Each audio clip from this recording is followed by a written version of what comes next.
Okay, so our next rule is about the product of two functions, the derivative of the product of two functions. We have seen that the derivative of sum is the sum of the derivatives, but the same thing is not true for the product of the derivative of the product. This is not the same as f derivative times g, the derivative of g.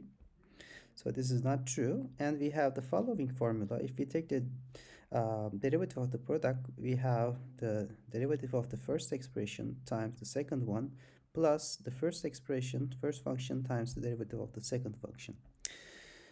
Okay, so the proof of this fact is somewhat similar to the proof of the sum formula, but it's a little bit more complicated, so we're skipping it here. Uh, let's look at a application of this formula for this function. So when we take the derivative of this function, we write it as the derivative of the first expression, which is this one.